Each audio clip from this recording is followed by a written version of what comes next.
vibeBooks. Jane Eyre by Charlotte Brontë. Summary. Book summary. Hi, I'm Erinome, and I'll be with you today as we step into one of the most haunting, passionate, and empowering journeys in English literature. This is the story of Jane Eyre. Let me tell you a story about a girl who had nothing. No money, no family, no beauty by society's standards. But she had something far more powerful, a mind that would not bend, and a heart that refused to stop loving. This is not a fairy tale. It's a tale of fire and frost, of being locked out and choosing to rise anyway. Let's begin. We begin at Gateshead Hall. Jane Eyre is 10 years old, an orphan, raised by her cruel aunt, Mrs. Reed, and tormented daily by her cousin John. Most children in her position would grow quiet. Not Jane.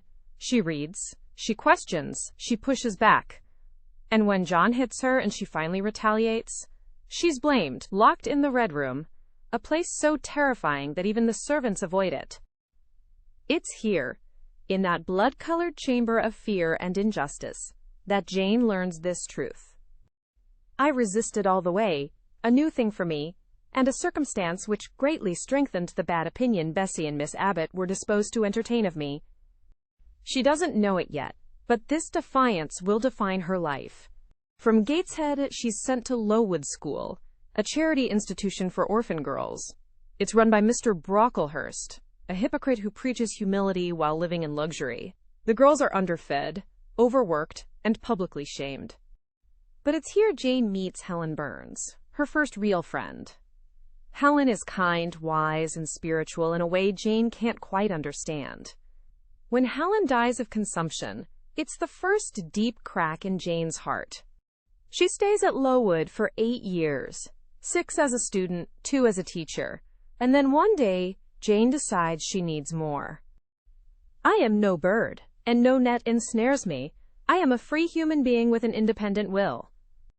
And so, she posts an ad, becomes a governess, and is sent to Thornfield Hall. Thornfield Hall, a great shadowy mansion on the moors. Here, Jane meets Adele, her pupil, a spirited French girl, and Mrs. Fairfax, the kind housekeeper. But the master of the house is away, or so she thinks. Until one day, while walking on the moors, a man on horseback falls before her. Literally. His horse slips on ice.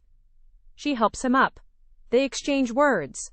There is tension, wit, and something electric. That man is Edward Rochester, Thornfield's master. He is not handsome. He is moody, sarcastic, and enigmatic. But he is drawn to Jane's mind, her clarity, her strength. They talk. They challenge each other. And over time, their banter turns to closeness. Then, longing. But there are strange things in Thornfield. Laughter in the night. A fire set to Rochester's bed, which Jane saves him from, and yet no one speaks of it. Just as things begin to bloom, a beautiful woman named Blanche Ingram arrives. It appears Rochester plans to marry her. Jane feels invisible, until he proposes to Jane. And she says yes. But on their wedding day, in the church, the truth crashes down. The marriage cannot go on. I declare the existence of an impediment. Rochester has a wife, alive, Bertha Mason, locked in the attic, mad, dangerous, hidden. Jane's world shatters, and though Rochester begs her to stay, though she loves him desperately, she leaves. Do you think I am an automaton?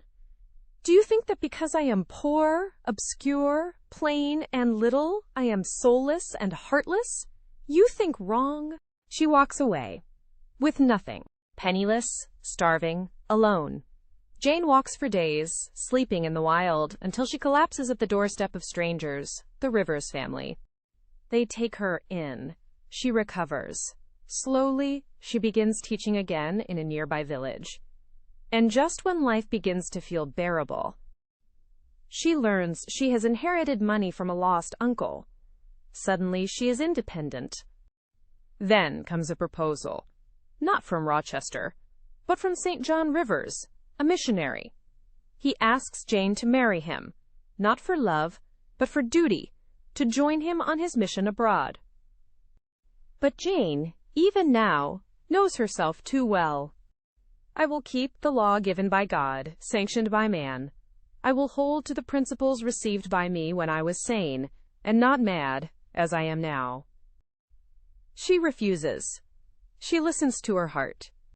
And then, one night, she hears a voice, Rochester's voice, calling to her across the moors. Not in dream, in spirit. She returns to Thornfield. But the house is in ruins. Burned. Bertha set it aflame and perished. Rochester, in trying to save her, was blinded and maimed.